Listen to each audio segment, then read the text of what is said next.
Hi everyone, this is Joe in the edit. This is a special video-only message just to clear up a few things. Emerson and I recorded this episode on September 6th, and it was supposed to go up sometime around midnight on the 8th. And it didn't, because I forgot. Anyways, I remembered in the morning, and I had planned to upload it when I got home from work. And if you're watching this from the future, Queen Elizabeth II died between those two times.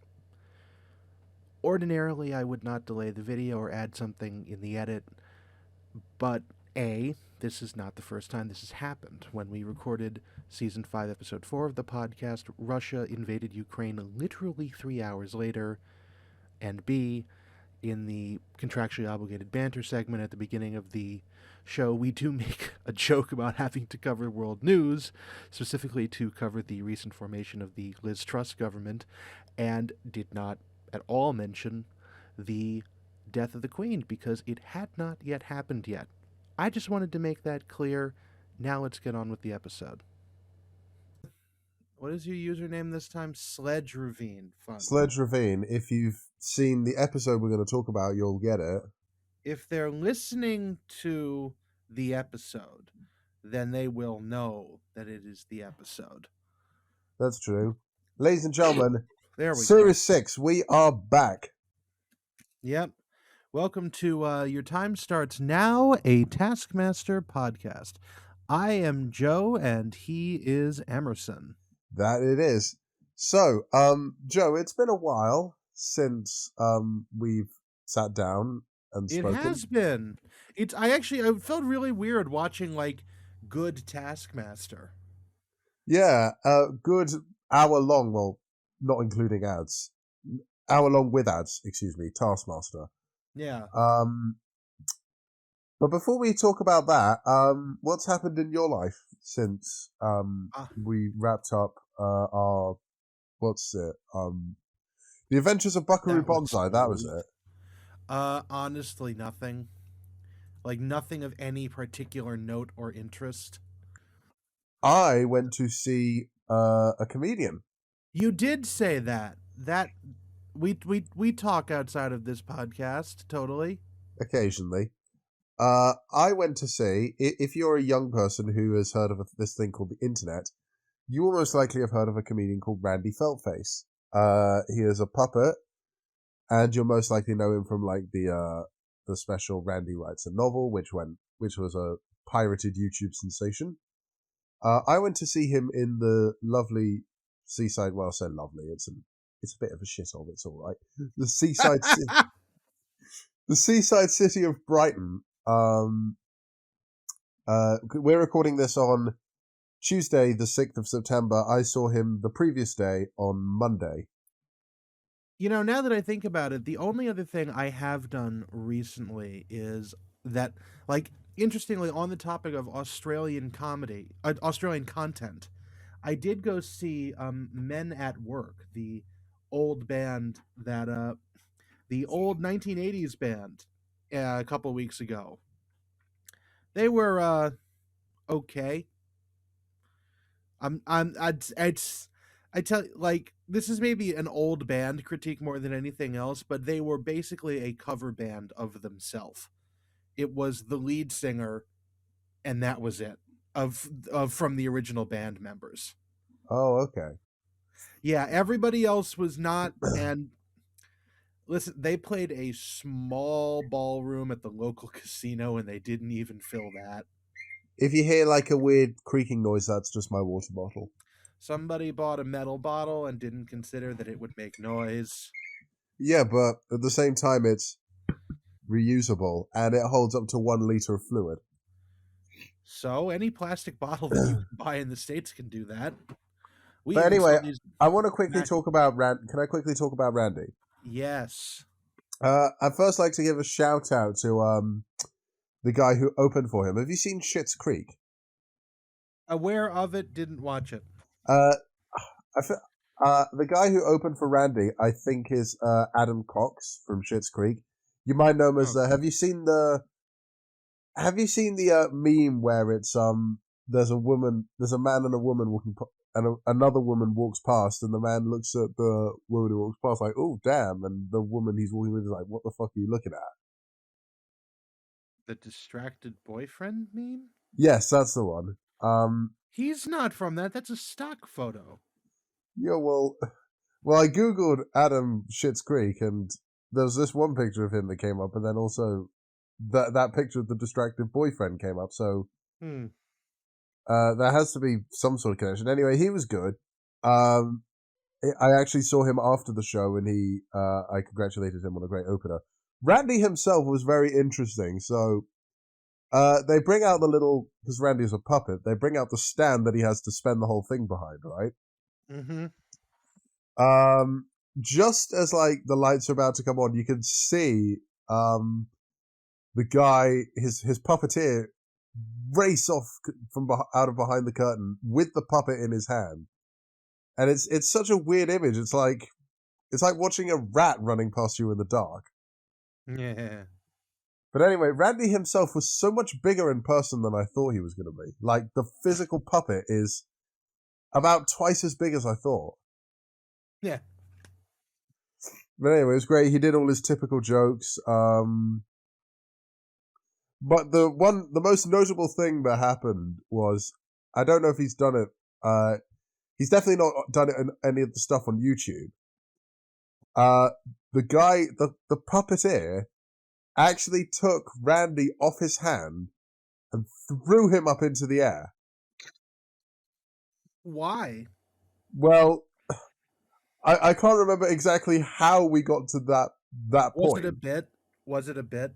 It wasn't.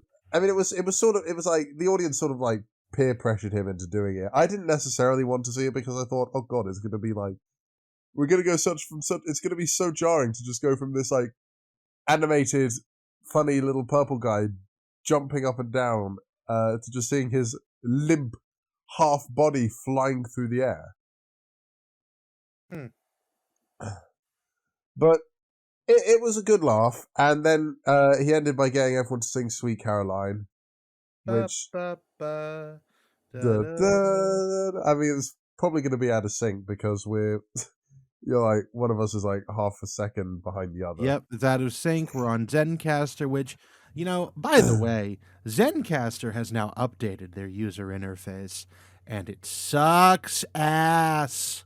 Now, it tried to peer pressure me into upgrading to a different a different tier, and hid the record button until I had to like search around and find it. It's in dark mode now. Don't like that. And then Well, do you not definitely like? Are you not a dark mode person? I am a dark mode person if the website I was using came with dark mode originally. If you take it from light mode and then switch it to dark mode on me, I don't like that because it's not the same website then. I Fair don't enough. need Zencaster to enter a goth phase. It's a podcast app.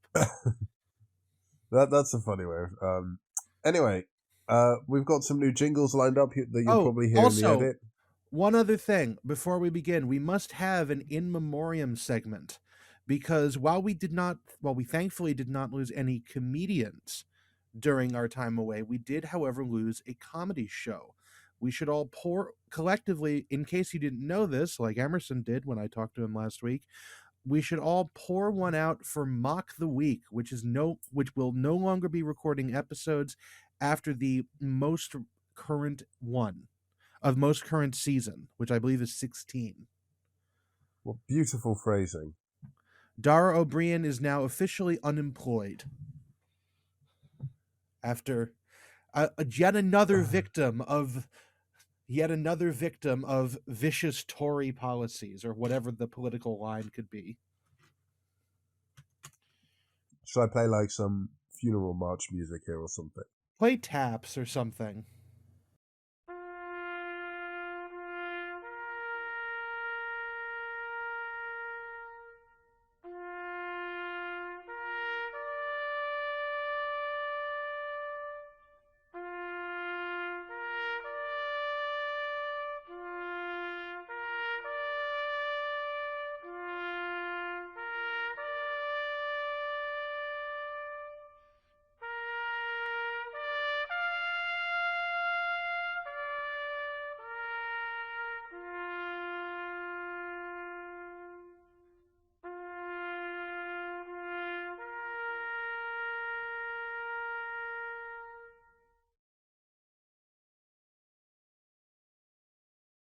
And then Taskmaster final. Series 6. Oh, I was going to say one Oh, final bit of fuck. news because we haven't done our contractual 10 minutes of banter yet. Final news. In world news, as Oh, we might have new world British Prime news, Minister. yes. We're not going to get into thoughts on this prime minister because I understand that one person whom I am vaguely aware of online posted, "So we're just getting Margaret Thatcher from Wish now." And if you like Margaret Thatcher, that's good. And if you don't, then you really hate her. So I'm not going to comment in either direction. Hmm. But just as a historical note, Liz Truss took prime ministership of the United Kingdom today, which makes her the third female prime minister. That is correct. Um, Other than that, I have no other update on the topic, but I figure we should at least do world news once a season. Fair Last enough. time was the Ukraine invasion, and then which is still ongoing for a future note. Historians, it's been like 6 months, still happening. But other than that, oh, on that subject, in case anyone hasn't been looking at the YouTube comments, I have been including a donation link to the official Bank of Ukraine, like, please give us money so we can punch the Russians fund in the comments of the description of each YouTube video since then. You can find them if this is like the distant future. They're all the ones with the Ukrainian flag in the episode title. And that's it for banter. We're into season 6, episode 1, a soft the old The soft old curve soft. padlock. Now, shall we meet this awesome group of 5? Our Yes. famous 5. We have Alice Levine, woo, Asim Chowdhury, woo, Lisa Tarbuck, woo, Russell Howard, woo, and Tim Vine, woo. You didn't join in my wooing. I don't listen, I'm going to be real. I only know Russell from Yeah, now sadly deceased Mock the Week. I've heard of Tim Vine. He's a very Tim Vine's a very interesting type of comedian. He's a very he likes to do a lot of one-liners and also a lot of visual comedy. Huh. Yeah, Tim Like Vine doing visual comedy will be seen in his outfit. an example of a Tim Vine joke, the first one that just comes to my head. It's not one of his best. It's an alright joke, but he brings out a sign that has BNAG written on it, and he says that's bang out of order.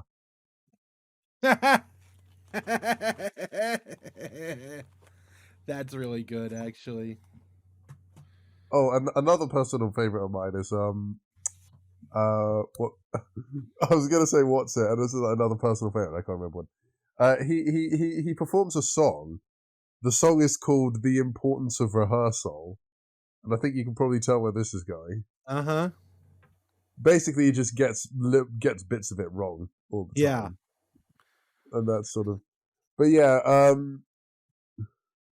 Lisa Tarbuck is actually the daughter of oh God, she's got a famous dad. I wouldn't. Jimmy Tarbuck, that's his name, who's also a comedian. What did he do? I don't know who Uh, that. James Joseph Tarbuck, OBE, is an English comedian, singer, and I say is because he's still alive. He's 82. English comedian, singer, actor, entertainer, and game show host. He was a host of Sunday Night at the London Palladium in the mid-1960s. And he hosted Are we just reading his Wikipedia page? Because I'm on there too. Yes. Okay. Anyway, He was a schoolmate of John Lennon. I mean Interesting. it's not that difficult to believe. They're similar age. They were born in the same year. Oh, he was diagnosed with prostate cancer in 2020. Oh dear. Anyways, you should Well, take an this allergy is pill. September. It's Prostate Cancer Month. Please donate to It prostate is? cancer charities. Yeah. Last time I checked, anyway. Anyways, pick a number between 1 and 10. Me? Yes. 4. Okay. Evans had the do the prize task, so you get to talk about that. Oh, I just okay. decided. I love how Alice and Assen don't get any sort of introduction. Oh no, we can still do that. I was just thinking about the future. Like Okay. 5 minutes in the future. I haven't seen much of Asim. The thing I know him from most is he did this one-off Christmas special Christmas special movie, made for TV movie with Stephen Merchant called Click and Collect, where it's sort of like a trains, trains and automobiles kind of story where they have to drive about 200 or 300 miles into the north of England to get the last toy or something for Stephen Merchant's character's daughter. Okay. And Alice, I know she's a Radio 1 DJ, but that's about it. Or at least was at the time of filming. I didn't even know that. Anyway, while our famous 5 contestants changes every season, there are 2 people on this show who do not change. We are back with little Alex Horn and the return... Oh, I was going to say, who is 6'2" and overweight. Didn't realize he and I were the same person. I mean, anyway. But we are finally rid of the extremely underwhelming and not fit for the role Reggie Watts. Lord Gregory Davis, Jesus. the mammoth of a man, now donning a full beard and glasses, is back on his Taskmaster throne. Yes. No more fucking Reggie. Greg Davies, a mammoth of a man at 6'3", 6'3", no, that's my height, 6'8", will be prepared to battle out the similar height of Dara O'Brien in Series 14, which is coming out. So many fucking seasons of this show. I mean, me and Joe are probably going to be dead by the time we... Oh no, Alex is older than us, so he'll die first. You don't know. Anyway, prize task in this premiere episode of the Old Soft Curved Padlock is the best liquid. Oh wait, Joe, do you want to test out a new jingle? Yes, I actually did mention we have a possible contender for the floral shirt count. Oh, it's not floral shirt. It's not floral shirt count. It's Hawaiian shirt count. Hawaiian shirt count. Yes, you said that, and I got scared because when I recorded it, I was like, I said Hawaiian. Well, whatever it is, we can run that. But can we run it here? Yeah. Yes. Hawaiian shirt count. What is the Hawaiian shirt count, Joe? It's possibly 1. Lisa has a very nice. I guess it's like a overshirt. Like it's not buttoned or anything, but there's a shirt beneath it, and it's got like little pictures of cats and teeth and like smiling teeth and other like things like that on it. I'm not entirely sure what pattern it would be. It's like one of those ones you would see on like Miss Frizzle's dress if you watch the Magic School Bus. But I didn't religiously watch it, but I did borrow a couple of DVDs from the library. But it's that same pattern, and it looks nice. Magic School Bus theme song, by the way, one of the catchiest theme songs of all time. Yeah, Little Richard wrote it, of course. It was extremely good. But that was about as close as we're going to get in this season to that, unless somebody really changes up their outfit in the later episodes. Anyway, as I was saying, because this podcast cannot stay on track, the prize task is Best Liquid. First up is Alice Levine. And I felt so on track with her with this one. What would you have done this? My guesses were either going to be, like, if I were bringing something in, I was either going to bring in bull semen, because there's an old running joke from Top Gear that it's like the most expensive liquid in the world. Okay, first of all, that you're thinking of horse semen, and actually that's... No, apparently bull semen is more valuable. Oh, I can tell you that the most expensive... Why do you know that? No, the genuine most expensive liquid ever. This is quite a cool answer. Is scorpion venom. Ah. But no, I was thinking either Guess that I how would... guess how much scorpion venom is per gallon? Oh, per gallon? Like $1,000,000. It's that shit's measured in like the milligrams. Oh, it's actually been knocked down to second. But By...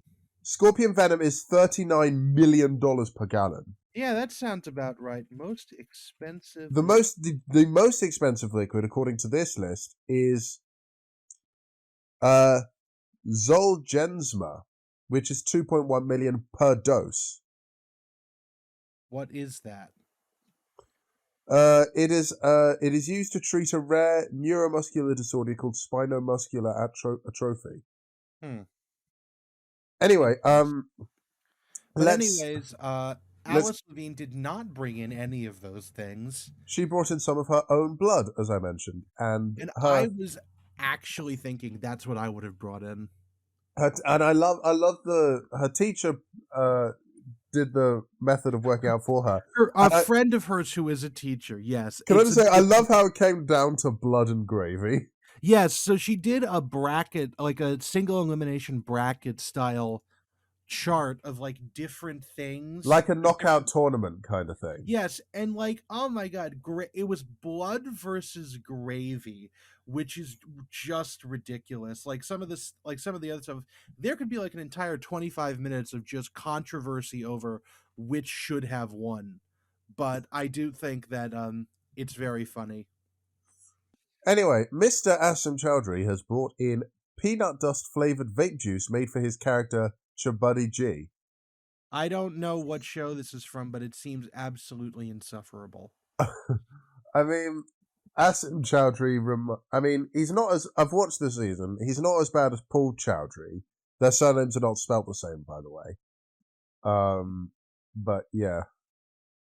I think Chabuddy G's just sort of like... Asim Chowdhury's just basically... He's just like a character actor. Yeah, no, whatever character whatever show this is on, because I have no idea what Asim does. But he's sort of like a... I don't watch a lot of his stuff, but I've had to say he's a sketch comedy character actor. I'd say is what he is. But yeah, apparently his character did peanut dust everything. I guess he vaped on the show. Peanut dust, like that was his thing. And they're like, make a vape. People asked him to make a vape, so he got someone to make commercially available peanut dust vape. That just sounds insufferable. I mean, neither of us vape, but vaping is insufferable. I'm not gonna lie, I've walked past people who vape, and yes, it does smell nice, but no, it doesn't. I mean, have you ever walked past a shisha? I knew a guy in college who vapes. This might have come up in an episode ages ago, but this dude... Yeah, we did talk about this a long time ago. This dude was absolutely insufferable. Of course he vaped. He had no respect for anything like that, and just did not, and would like vape. The few times I gave him a ride with other people, he would vape in my car. He would get pissy if I didn't let him vape in my car. So yeah, no, I hate people who vape. I hate vaping in general. Just fucking smoke.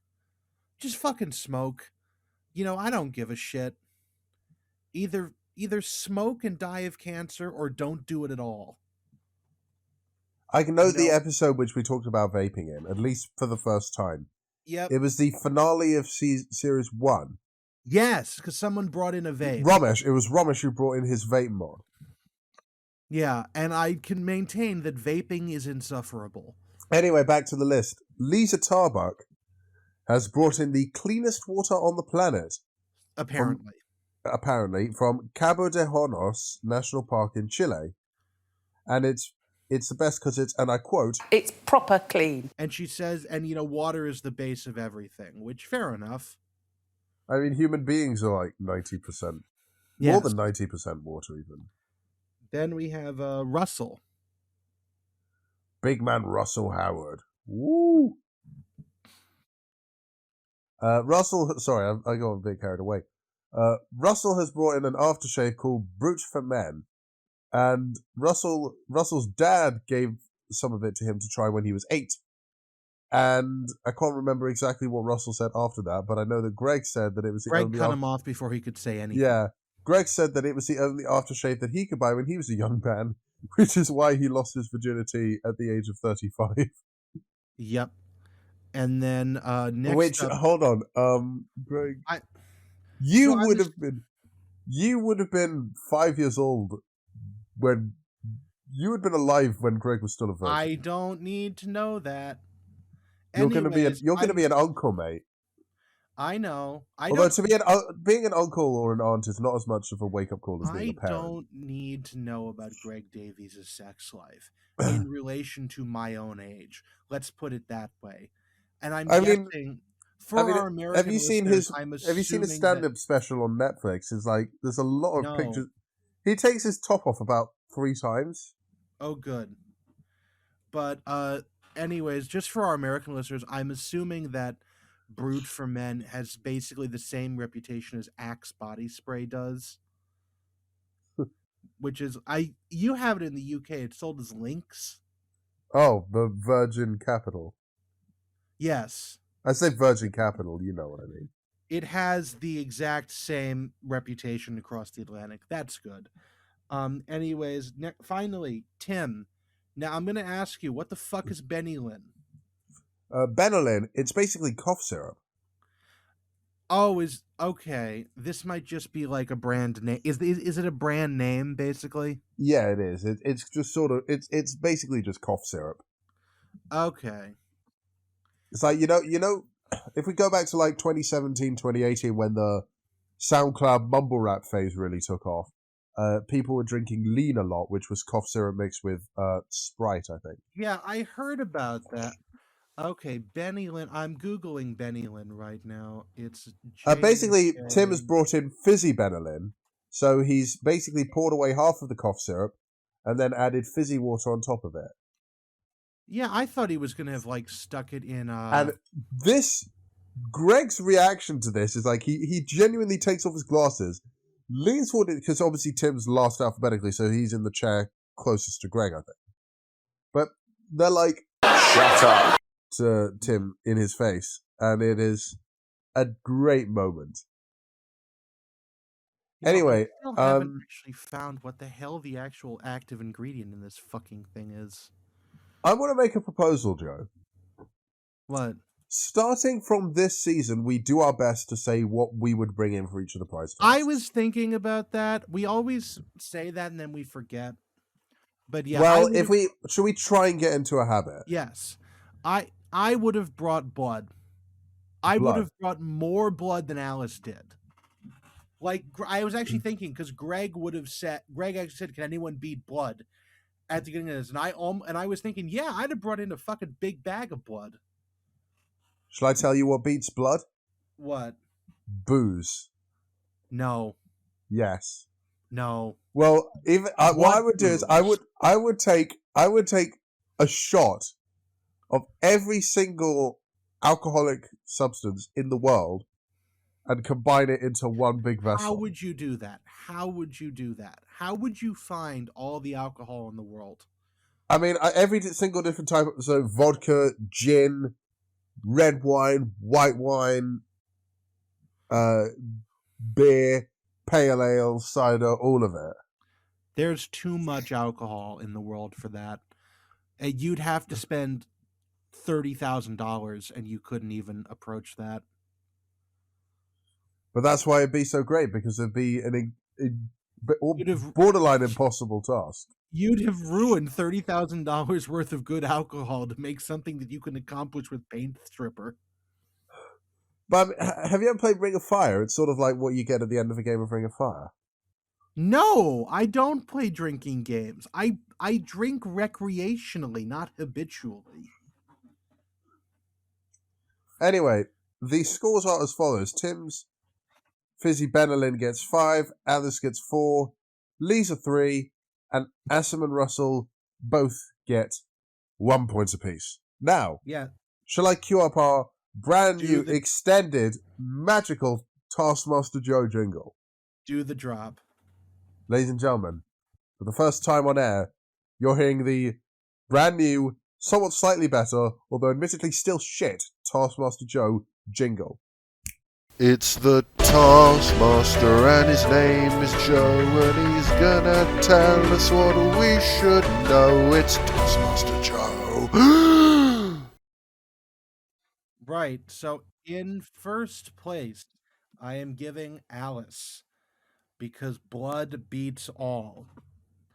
Second, I'm giving it to Lisa because water is what sustains life. Third, Tim because fuck it, carbonated cough syrup. Why not? Fourth, Russell because aftershave is pretty dumb, but it's not as dumb as a douchey flavored vape. I would give Ashim last no matter what anybody else brought in. Okay? Who's Ashim? Ashim. Oh, Ashim! How do we pronounce his first name so that I don't do that wrong? Ashim. Ashim. Ashim. It's literally, look at, have you written it down? Yes, I have, but I It don't literally, it's pronounced exactly as it sounds. Okay. As it looks. Greg was saying it with a bit of the accent on the S. I didn't want to mess it up. Well, Greg's from Shropshire. And then finally, just before we continue on, I am once again on friend of the show, taskmaster.info, where I am looking at the similar tasks list. Now, fortunately, Basti test is nowhere to be seen. However, I would like to point out that the best liquid did come up in season 1, episode 9 of Director Svmira, the Croatian version of Taskmaster, which aired last December in 2021. Okay. And I'm just going to mention if there's ever a similar task from now on. Although I will say that's an interesting idea. that their best liquids are garbage, because I'm looking at the thumbnail and it's orange juice, a bottle of water, a bottle of beer, what looks like a bottle of cognac, and then a bottle of what I'm assuming is salt water or like IV fluid. Meanwhile, here we've got blood, vape, and aftershave. And fizzy Benelin. Yeah. So but that's a good idea. That's a good idea. Yeah. So if there is one, I will mention it because taskmaster.info is fantastic. I love how our energy is just all over the place. Yep.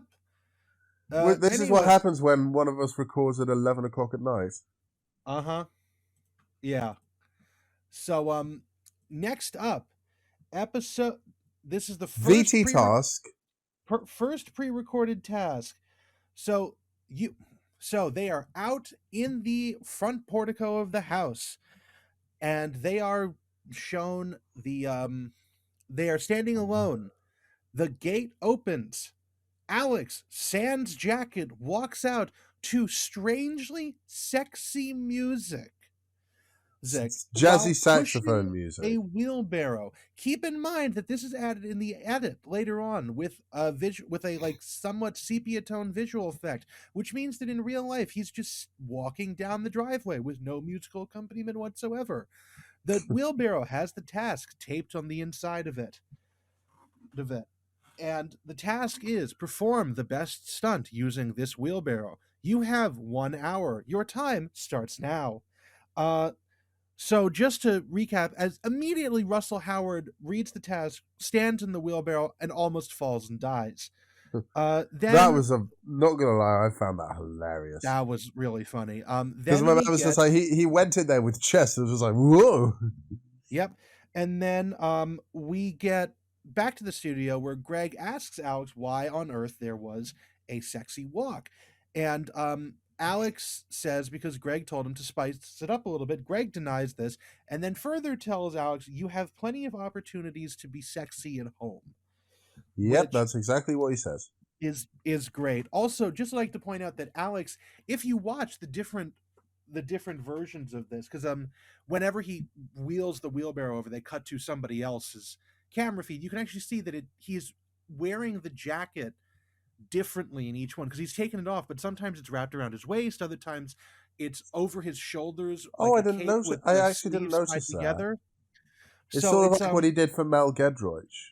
yeah, it's different for each take. I'm not sure how apparent that is, but then we go on to the first set of people, and I would like to just make it very clear that the bar is quite low here. And Yep.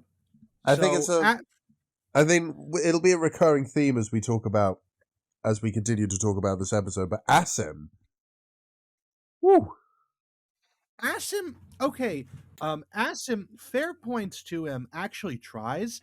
Doesn't really work, but he tries.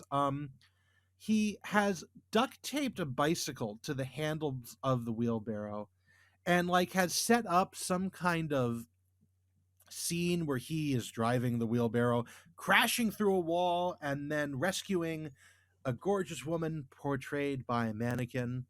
I don't think it's the same. I don't think it's Bernard the mannequin. It might be a different one. He Bernard didn't exist at this point, no or at least Bernard. the concept of Bernard didn't They exist. they'd named Bernard. I think at one point already. We've had this because Spelvin corrected me in a previous comment from like season 5 or 4.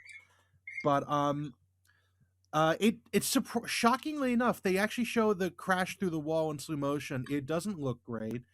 And the bricks look fake, which you can tell because Asim, uh, listen, I think I just like try to say how you say Roshin's name, and I just fuck it up. But anyways, Asim actually kicks a brick as he like swings off the bicycle, and as someone who works in and around construction sites, you don't kick a brick and not notice. So this is especially not in like knockoff vans. So they don't appear to be real bricks, and actually I was vindicated because like at the end of the upcoming commercial break after this one, Alex actually says they're made of rubber. Yeah, that So was extremely obvious to well, me. yeah, but he actually like said it, and it's like you really can't tell. And I can understand why, because holy shit, what if someone hurts themselves with the bricks? As Russell Howard will demonstrate. I wonder if they had to sign like a agreement that shows not responsible for any injuries that they Oh, that's undertake. not gonna fly. That would never fly because it doesn't matter. You still have a duty of care. It's like you can't like obviously like knife safety is one thing again as Russell Howard demonstrates, but like giving them bricks and letting them do that it doesn't matter. But Do you anyways, know what the standout moment of this task for me was? what? So after Asim rams the wall of foam bricks down, he picks up the mannequin Mannequin by and the waist runs into in a the totally not the suspect caravan way, and then and winks at the camera. it it made me feel extremely uncomfortable considering I've been on a true crime documentary kick. We'll put it at that. Oh, good. Oh, anyway, my mom does listen to this. She'll probably know exactly what you mean, and it's like, oh my god, because my mom loves true crime. Anyways, next we have Alice, who has tied a rope around her feet and is attached it to the trailer hitch of Alex's car. Would like to point out once again that Alex drives a Ford B-Max MPV, And it's complete a with nice shade of sliding red. rear doors. Yep. Interestingly, they blurred out his license plate, which is really because presumably they don't want people to find where Alex is. But in the 2 tasks from now, where they have to walk back to the Taskmaster house, none of those license plates are blurred out. So there's that. But I anyway, mean, Alex. censorship is an extremely weird thing because Oh yeah, it's very inconsistent yeah. and But it's I'll talk about it more when we get into that. But anyway, Alex then drives away in his car, and I'll be real. I did actually think that Alice was going to get pulled along either in the wheelbarrow or yanked out of the wheelbarrow. But no, her legs just pop off because they're actually fake legs Were from a you mannequin. surprised by this? I was for about a second, and then I was extremely disappointed Fair because enough. you could actually do that very slowly, and that would be the best stunt. Because holy shit, that's actually dangerous. But no, no skin in the game. I don't like it. Oh god. And I don't like I'll it. send. Can I send this to you? And then I think you, as an American, might appreciate. Sure thing. Send it to. You might have to drop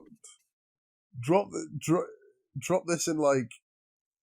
I know you don't usually add pictures and stuff, but drop this into the YouTube video. Make sure you remind Actually, me when I said. Is it possible that we could make this like the thumbnail for the episode? What is it? I haven't gotten it. All right, I've sent it to you. On what? Instagram. I'll quickly say, but yeah, the leg thing caught me by surprise. Oh, come on. No, that's terrible. Also, all right, I'll tell you this. We won't. What? That's a slur against Louisiana. Come on. Ew. Florida's correct, though. If you want to look that up, don't. Okay, but anyways, I've forgotten where the hell I am. Oh yes, Lisa Tarbuck. Wait a minute. I mean, this is a This isn't a podcast just about Taskmaster. We talk about Taskmaster and other things happen. This is a podcast about a TV show that is also a disaster.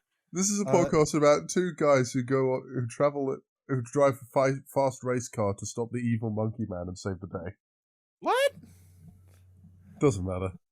Okay.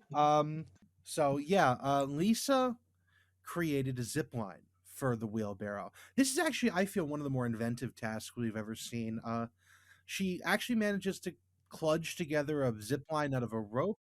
We get to see some production assistants, which I feel is very interesting because we don't usually see them. Like, I can imagine Mark Watson being told to do everything himself, but Lisa does make the wheelbarrow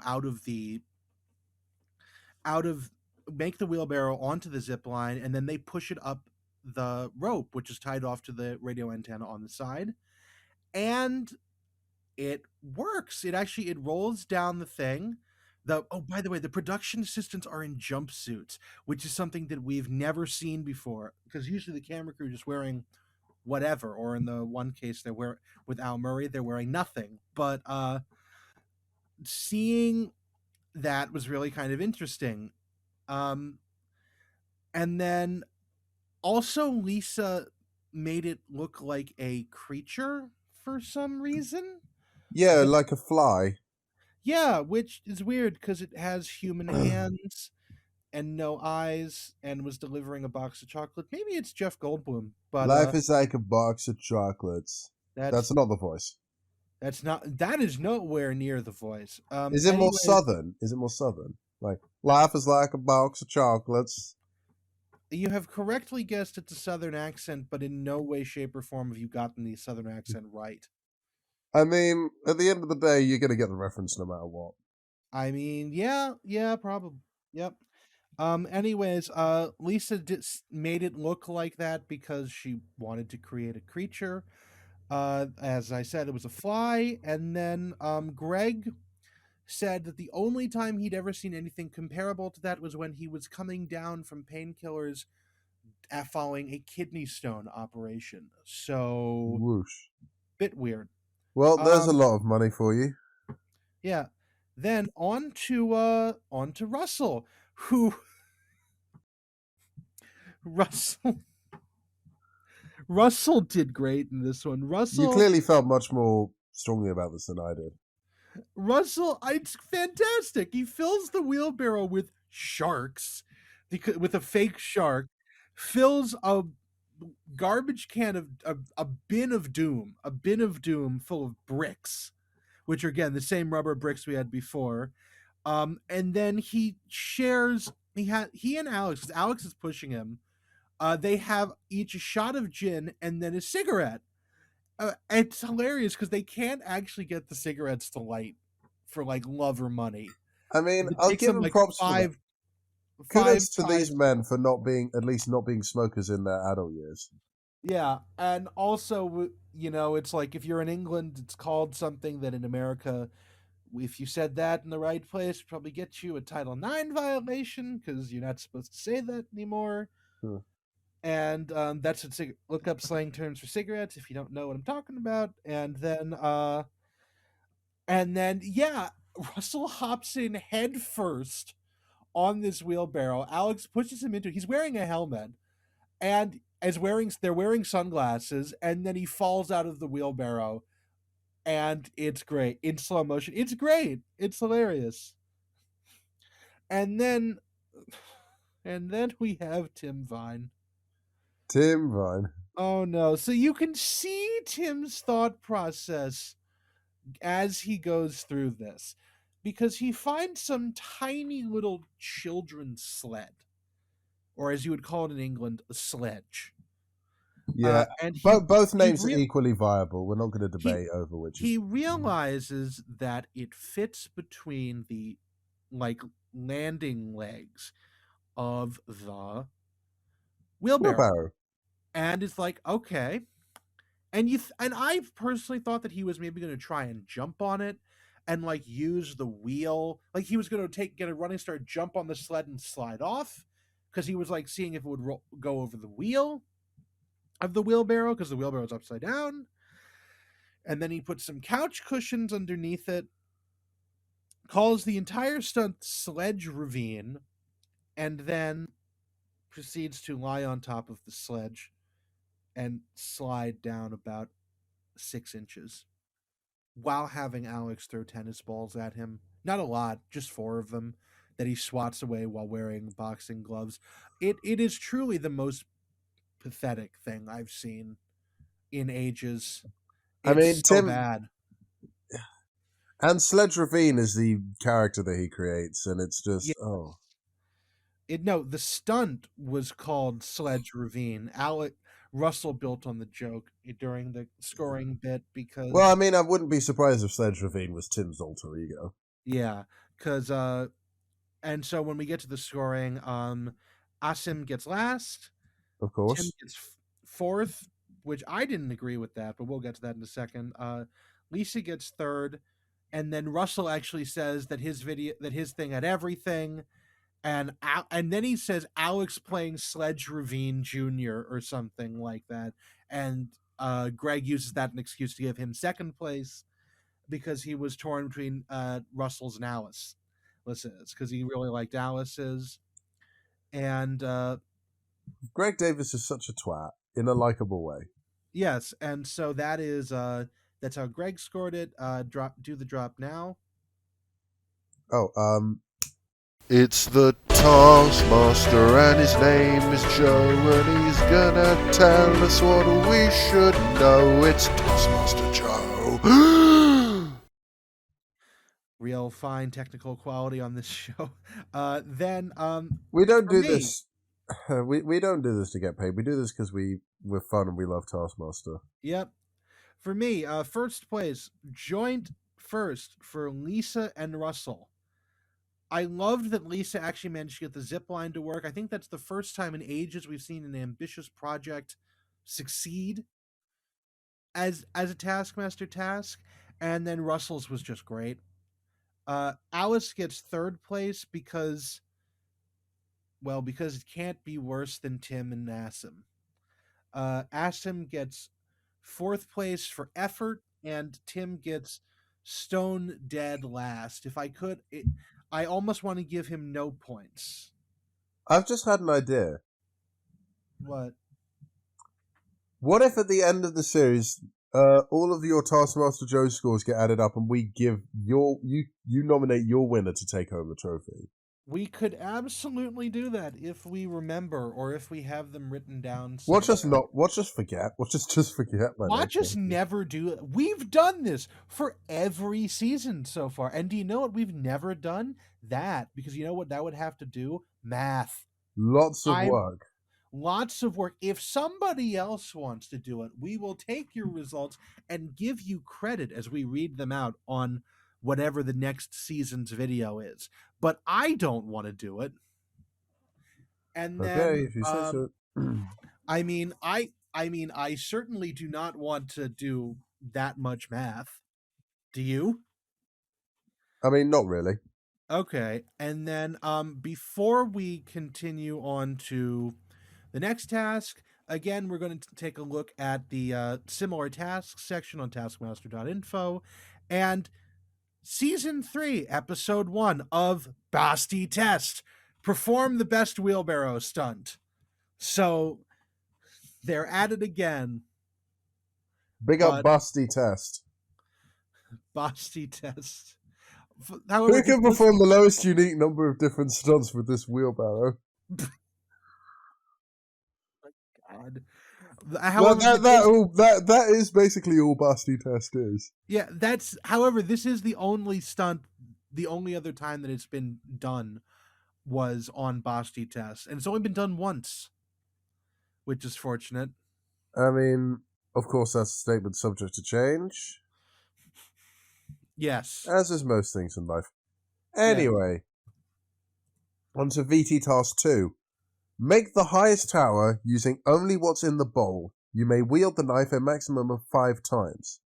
So in the bowl, there's 18 lemons, each about 10 centimeters tall. I found this task a weird one to make notes on. This task was fun in like a really low-key sort of way. It actually, I felt that it was the like lower key version of their strength and arches. Yeah, that did remind me of that. But one thing that I took from this was Alex calling Asim Ass, which is a much better nickname than Ashim. Yeah, and then but they're not on an ass level yet. Yeah, they're not on that level of friends. So I guess you could say he's a real pain in the Asim. Yes. Is that our episode title? Maybe. Because we've been struggling with episode titles. I've got some that we can come up with, but yeah. So did we say what the task is yet? They had to make the highest tower using only what's in the bowl, which is lemons, and they wield the knife a maximum of 5 times. Russell and Asim are paired up together. I didn't have a lot to say about Russell, other than his saying "Love and Acid" could be the title of his autobiography. Blood and Acid. Blood and Acid. I thought wounded him. He said love. I thought he said "Love and Acid," and I thought I think "Love and Acid" is better. "Love and Acid" can be the title of this episode, but no, Russell. Love and Acid. Love and Asim Acid. No, I just Love and Acid. Just Love and Acid. But Love and Ass. I think Love and Acid works better, but no, Russell cut his finger with the knife because it's presumably not a very sharp knife, so that would cause it to deflect into his hand, and then he keeps cutting the lemons, and so he's like squirting lemon juice into his open wound that's actually bleeding quite a lot. I mean, it's literally the next thing down from pouring salt into the wound. Yeah. Or maybe it's worse than because it's literal acid. It's worse because he's actively continuing to work with the lemons. And he described it as when he watched it back, he described it as watching someone have a breakdown on their Blue Peter audition tape. Yes. Blue Peter being the longest running... I know what Blue Peter is. I know what Blue Peter is. I love Blue Peter. I mean, because you're a nerd about British television. I just know a lot about a lot. Yeah, but there are some British people who probably don't know what Blue Peter is. Well, they should fix Blue it. Peter is the longest running British children's TV show of all time. And here's the Lemon Tower that I prepared earlier. And anyway, Asim, I had a bit more to say about Asim. Russell takes up 2 lines, Asim only takes up 1. Asim cut his lemons in half and then put them back together in like a jigsaw puzzle. Put them back together in the same way. Because what you're supposed to do. Because Because according to Asim, I am a lemon. Yeah. Oh, that's a fun quote from the new movie Bullet Train, starring Brad Pitt, out now in theaters. yeah, we talked about this in the Buckaroo Banzai episode. Yes. That's a but great movie. Also, I would like to point out that Russell says this is basically like vegan Jenga, and Which is funny Alex because Jenga's comes back already vegan. immediately with "Isn't Jenga already vegan?" And yeah, just to point out what Asim did, in case we didn't make it clear, there's not a correct way to do this, but the correct way is to cut like the ends off the lemons and then stand them on their edges, and so that they're like on their ends, so that they're like a building material. And Asim is cutting them in half lengthwise down the center line of the lemon, Yep. which is useless. And it's really dumb. Tim and Lisa are up next. Tim tries to find a loophole by bashing the lemons with the chopping board and then flattening them with his hands. And he makes some sort of pun. In fairness, squashing the lemons seems to have worked. Yeah, it made them flatter to give them more surface to work with. Yeah. Did your phone just vibrate? Yes, it did. And Lisa sticks the knife through 3 of the lemons and then pokes it into the chopping board. Wasn't a genius idea, but it was okay. Yeah, it's actually, I liked the knife as a method of support. I was actually thinking I would do that too, but the problem is I wouldn't be able to make it really stand up. I mean, yeah, although to be fair though, we've learned that if it's diagonal, it counts. Yep. But before we get to that, we have to talk about Alice, who this is like Richard Osman Alice yoga mat. in this task was fantastic. Well, what she does is she catches Alex out by saying, "I can only not wield that knife more than 5 times." Yeah, the knife. Because you correctly realized that the knife was a definite article referring to this specific knife, as opposed to using just a generalized term knife. Yes. So, Alice Levine goes into the kitchen and gets another knife, which she wields more than 5 times, which she can do. Yes. Genius, but not quite genius enough because Russell's weird diagonal tower somehow pulled ahead. No. You're missing one key element. So this is why I say it's like the Strength and Arches task, because Alice discovers as she is cutting the lemons that at the bottommost lemon in the bowl has toothpicks jammed inside of it that she can use to support her tower. Which, remember how I've said now in the 2 versions of the Strength and Arches task we've gotten, where there is a task underneath where there is the aids underneath there. This is like the one we saw on Taskmaster USA, where someone finds out the thing and still almost fucks it up. Almost fucks it up because that was Freddie Highmore who did that in the Freddie States. Highmore found all the stuff and almost fucked it up. Alice was having a bit of trouble towards the end getting actually all the lemons to stay still, but it didn't seem to impact. She just didn't build it tall enough. And I just thought that it was really funny because nobody would have found out about the lemons with the toothpick in it if it hadn't gotten all the way in there. If she hadn't gotten all the way to the bottom. But I'm really interested to see if they would have mentioned that otherwise. But also would like to point out that yes, Russell can claim diagonal because, like, as an example, the Leaning Tower of Pisa is literally called the Leaning Tower, so it counts.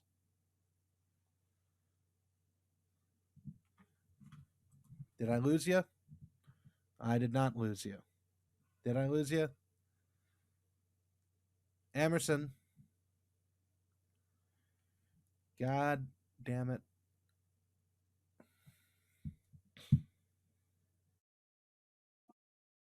Oh, no, wait. Hello? You cut out for about a minute. No. I didn't cut out. This was my fault. Did you I mute your microphone? I did. I did mute myself. Oh, I'm such an idiot. I'm such a fucking dumbass. Just cut it between where we were and where we were. I just got done talking about Alice with the toothpicks. Okay, so the scores. Russell's Holy shit, that diagonal. sounded like a cut and you didn't even cut anything. How'd you manage that? I just picked up Yeah. immediately. Russell Howard wins with 5 points. Alice gets 4 points. Lisa. Sorry. Oh, I was going to say we should definitely do how long each one of these. Did you say how long all the towers were? The only one I have is Tim at 7 inches. Yeah, no, I got all of them. Russell's gets 11 inches measured diagonally. Alice is 9 inches. Lisa is 8. Tim is 7. And then Asim is 4. Asim is Asim. 4 fucking. You can't even say it right the second time. It's Asim. Asim got 4 centimeters. Listen, man, I don't know what's going on right now. I'm trying to figure out how to say this. 1 man's minute it's fucking name. Asim. The next minute it's Asim. Listen, you. Asim. I'm trying to figure out how to make it work. I'm trying not to mispronounce this. Should we call it? Should we call this episode Asim? But it's just like a long drawn out E. Maybe, sure, whatever. I'm trying to pronounce this man's fucking name. I still like blood and acid. Anyways, Asim got 4 centimeters. And so that's how tall that one is. As I was saying, Russell 5, Alice 4, Lisa 3, Tim 2, Asim 1. Yes. So, and Joe. Similar tasks. You're going to love this one. But I thought we did Taskmaster Joe first. Oh, yes. Well, wait, it's objective. It's an objective task. Yes. Similar tasks. This is great. So, season 2, episode 3 of Stormester, Make the Tallest Lemon Tower. Sweet. No, that's Busty. Fucking Busty test. No way. Yes. Series 4, episode 4 of Taskmaster UK is a similar task in Make the Tallest Tube Tower. Then, which was a live task, actually. Then, season 2, episode 8 of Kongan Befowler was Make the Tallest Lemon Tower. And then season 2, episode 8 of Taskmaster New Zealand had Build a Tower Using Onions. And then season 3, episode 3, Bäst test. Fucking hell, Bäst. And then season 1, episode 4, Bäst test, Build a Tower Using something called Finnish sticks. Those motherfuckers did it twice. What the fuck are Finnish sticks? I don't know. There's a picture, and I don't know. They look like oblong cookies. They look like if you made a cookie version of a fish stick. I have no idea what this is. What's a Finnish stick? Why does Bäst Test do this to us? Sure, I know what. Let's call this episode Bäst Testing Us the sequel. Oh, Bäst Testing Us 2. Bäst Testing Us 2 Electric Boogaloo. Oh, God. Or is that too much? No, Electric Boogaloo is not going to fit in the YouTube title limit. But Bäst I mean, you don't know 2, that. I do. No, I do. There's a character limit. What is it? Is it Snow White and the Snow? It's a 300 character limit or something like that, and I've run into that problem before. So you can't have all the Smurfs in there. Yeah, because it was a joke. It was a joke. Okay, but I was trying to think of something that there was 300 more than 300 of. I would 300. Can we just talk about this really weird third VT task? I like this task. I don't hate it. It's just weird.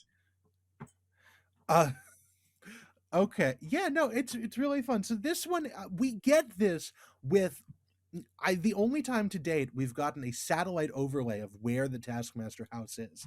Because we get that because this task is wearing a hat, kiss the portrait of the Taskmaster in Taskmaster's house. The hat must not come from the grounds of the Taskmaster's house. Closest to 30 minutes when your time starts now. That doesn't sound that weird until you realize that the contestants are blindfolded in a wardrobe in a field somewhere else that we are shown in this satellite overview from like it starts like the stereotypical one you see of like a spy satellite zooming in on a house. It zooms out from the Taskmaster house, goes a little bit over, and goes into a field next to some tennis courts. And they're only about 500 meters away, according to Alex, but they've been misled as to where they were by getting driven around while blindfolded. Alex is also blindfolded while he drove them there. They But apparently they were also drugged or something. yeah, Alex said they were drugged, so clearly they weren't. Which I So don't know if they do that without their consent. I think they probably did. so Lise, I don't think they actually drugged them. I think Alex was just making a lie for comedy. But anyways, Lisa is the first one. She stops. She just has a nice walk about the area. Everyone jokes that it's like one of those BBC walking documentaries that I don't know anything about. Uh, so People just wander around. she seems to know where she's going because she stops and asks two guys in a golf cart for the time, but doesn't ask them for directions. Oh, by the way, their watches and phones have been taken away from them as part of this. Makes sense. That was mentioned by Alex. She finds a plastic bag on the ground and tries to fashion it as a hat. Alex points out that it is still a plastic bag. That's And extremely dangerous putting plastic bags on your hair. I did not cover her entire head. Still, But though, I mean, Rob Brydon said that people shouldn't put bags on their heads, and I think it's the right that's message. true because you'll suffocate. Then she takes her scarf and makes a turban out of it. She gets back to the house. We will eventually find out that she did it in 20 minutes and 50 seconds. Next, we get Tim and Asim. Tim, interestingly enough, had his hat taken away from him because his ridiculous safari man uniform with short shorts had a pith helmet esque hat that he was not allowed to take with him. Uh, These he people are wandered. absolute lunatics. He wanders around the general area of the Taskmaster house like a drunk, borrows a hat from literally a guy in a car stopped at the lights next to the Taskmaster house, and just sprints inside and kisses the portrait. He and Asim both thought that it was a like a get there as quick as possible sort of task, which was not correct. Tim did it in Literally sprinted hell for leather. in 10 minutes and 40 seconds. Asim, he makes a hat out of what I think is like a portable golf tee marker or something like that. Like it looks like some piece of like sporting equipment that Oh, was I know what it is. I know what it is. I saw that, and I got flashbacks to school. What is it? It is a PE. It is a, you know what PE is, right? Yes, physical It's education. it's a PE cone. Okay, he Like, found a PE cone and a ball of some kind it was a tennis ball. and a tennis ball and used that to fashion a hat. If you're a kid who grew up in Britain, particularly in the 2000s and 2010s, you will know what a PE cone is. Yes, and he did in fact wear that. He eventually found he tried to go to Narnia or the house through the wardrobe. Is that how Which, deep in the closet he was? well, I believe that the joke he should have made was that this was like the vanishing cabinet from Harry Potter, but it's not here nor there. Eventually he gets to the house in 9 minutes. The fastest of them all, spoiler alert. Fucking sprinted his ass off. Yes, and then we get Russell Howard and Alice Levine. Alice totally lost, totally lost. Must have had the sense of direction of my mother, who can't navigate her way out of a paper bag. I love that saying. I mean, she can't. Mom, if you're listening to this while you're driving, you probably should not go that way. Anyway, Oof. she can't. She really can't. I got a sense of direction from my dad. But Alice eventually finds, I guess, like the building that is the central building of the golf course that this is all on, like the club building. And um I'm not going to say anything, but Alice is a relatively pretty girl who's going into a central London golf club and asking for directions. Alice walks out with a hat, directions, and an offer of a ride from a guy she does not know in a Porsche 911, and is driven directly to the Taskmaster house. People, there's two takes away from this. Do not put plastic bags over your heads, and do not get into strangers' cars. Yeah, do not get into cars with people you have just met unless Maybe someone went with in the car with no, Alice. no, because Alice mentions that Alex let her get into this man's car and then afterwards asked, "Were you all right?" And she's like, "Yeah," because he's a nice guy, but you didn't know that.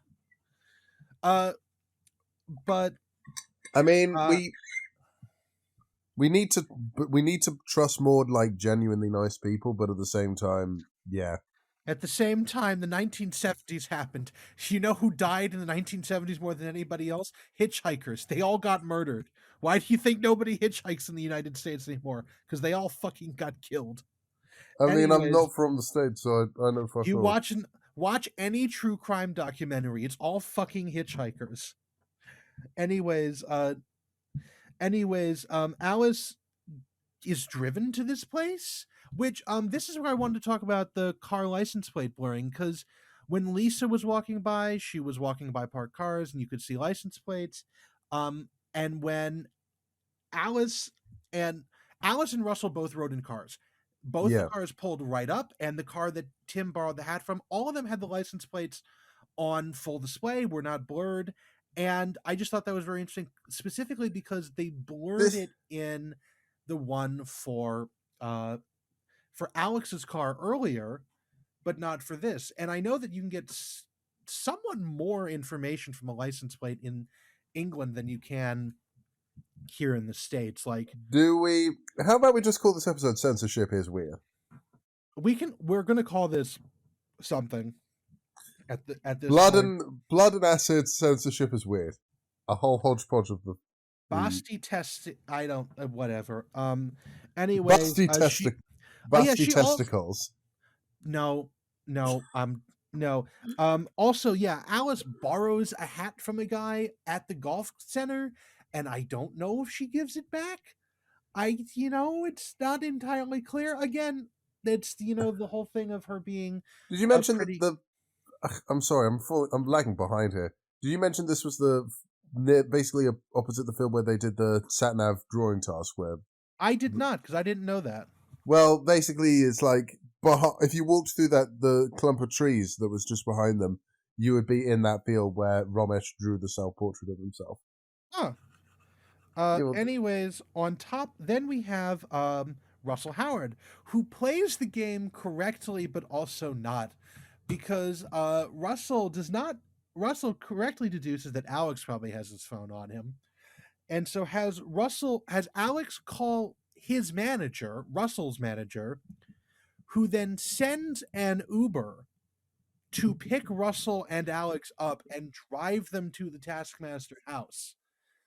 Even though I'm sure that if he looked at Alex's phone, he would know the time and their location and could work this out for himself. So, anyways, they get an Uber. In comparison to Alice getting a Porsche 911, Russell and Alex get a Toyota Prius. And the ultimate Uber car. It's pretty much. And he borrows a hat from the Uber driver, and it takes about 24 minutes. Alice, meanwhile, got a cup of tea, sat outside for a bit before going in and kissing the portrait in 28.5 minutes. And I thought this was a really fun task. I thought this was a really interesting one that we should do more of. It's a fun task, yes, but at the same time, it's not easy to talk about. I thought it was very easy to talk about, but anyways, now we go on to similar tasks. Season 3, You love this episode segment, Jake. 1. If I'd anticipate Test. fucking Basti I Test. would also like to point this out that this is the same episode of Basti Test in which Perform the Best Wheelbarrow Stunt comes up in. I would also like to point out, I know get to the picture of the Taskmaster in the lowest unique number of seconds in this wheelbarrow. Oh no, this is really great. So season 3 I feel like we're gonna have to be having a lot of Basti testing us episodes. Season 3, episode 1 of Basti Test also has the coconut flinging machine task, the balloon the size of a cucumber task, the spot the difference task, the zip line everything to the Taskmaster task, the live task, this return to the house wearing a hat task. The only thing that I'm going to just blindly say is not a blatant copy is find out how long their guest star waited and then invent a new profanity, which is just such a wonderful sentence that that they actually did not copy. Mate, it's 20 past midnight. I want to go to sleep. Yes, I'm sorry. Oh my god. Live task. Oh yes. Or did we mention the scores? I think we probably did. Scores are Alice wins, Russell comes second, then it's Tim Lisa, Tim Asim last, and Lisa, Tim, Asim. I'm sorry. Live task. Sort the objects under the table in order of size. You must keep your elbows on the tabletop and your head in your hands at all times. The smallest object should be on your right, largest object on your left, and they all must be in a line under your table. Also, there must be no fruit in your lineup. If there is any fruit under your table, you will be disqualified. So we have a pineapple, a football, a banana, a yoga pot, a tin can, and a satsuma. A soccer ball. Soccer ball. It's the wrong country. It's a football. It's a soccer ball. I'm going to say it. Fuck you. No, it's football if you're playing it elsewhere in the world, but I am in America, so it is in fact soccer. Yeah. Land of the free, more like land of the dumb, although you're probably the smarter person on this thing. Yeah, I didn't want to say anything, but yeah. Also, which country has been to the moon and which one is the United Kingdom? Like that makes any fucking difference. Which one of us has been to the moon? Technically, neither of us have been to the moon. We're just two humble guys with no lives whatsoever. Which country has been to the moon? And it certainly is in England. Which, do I have to pull out? If it wasn't for us, you'd be speaking German. But you're such a fucking cunt. USA, USA, USA. Do you want me to shove the end of this microphone up my arse and then fart into it? I'm sure the listeners would not enjoy that. I mean, I'm a kinky guy, but I didn't need to know that either. It's too bad you know now. Anyway, I didn't really write down many things about this live task other than that Russell loses his football and loses his mind. I particularly was in just absolute enjoyment of Asim and Russell both realizing they can get up from the table and keep their elbows on it and just work their way around. Asim, he gets up and actually just like walks around. Russell like fucking rolls over that thing. I was waiting for the table to collapse. I was thinking about how I would do this. I think my legs are long enough. I could just pick each thing up and hold them above the top of the table. Okay. But anyways, absolute chaos and pandemonium. Like with most of the live tasks, you can't really talk about them. No notes other than that. So like they take their shoes off. That's about it. Yeah. Lisa gets 5. Asim amazingly doesn't come last. He gets joint second with Russell. And Alice and Tim are both Tim are both DQ'd because they have fruit under their table. Yes. Which means that we have a tie between Alice and Russ. Oh, for fuck's sake. There is a similar task thing here. God. We're so poorly organized. Yes. So, Season 1, Episode 10, Director Sivmira, which is the Croatian one. Season 3, Episode 2, Insur Mistari. We're building up to Busty Test, aren't we? Season 3, Episode 3, Stormeister. Season 3, Episode 6, Busty Test. These people fucking do it all the fucking time. We'll never escape them. Who can get the lowest unique number of different items left to right? Fucking. Also, I do like that in the similar task thing. It also will give like other tasks that have a similar premise. So there's also the sort the objects with your face task from Season 1 of Director Sivmira, and peel a banana with your feet from Season 8 of Taskmaster UK. So we'll have to see how that goes. Basically, as I was saying before I was so rudely cut off, we have a tie-break between Alice and Russell. They have to spin around as many times as possible before kicking the ball at the caravan. Most spins wins. Russell spins 19 times. Alice spins 24 times, meaning Alice wins. Fuck yeah. Let me go to bed. Hold on. There's a similar task field for this one, too. It's not the exact same thing. Score as many goals as possible. Season 5, Episode 1, Basti Test. Bowl over and then set back up many items. Season 4, Episode 7, Basti Test. It's a shame that the only part of this episode, this recording I'm looking forward to listening back on is when I sent you that picture. Thanks, Emerson. Anyways, yes. Right, you should go to sleep. I do want to go to sleep. Goodbye. Goodbye, everybody. It's only been like an hour and a half. Goodbye. Yay, and then we've got to do this 9 more times. Fuck yeah. Yay. Bye.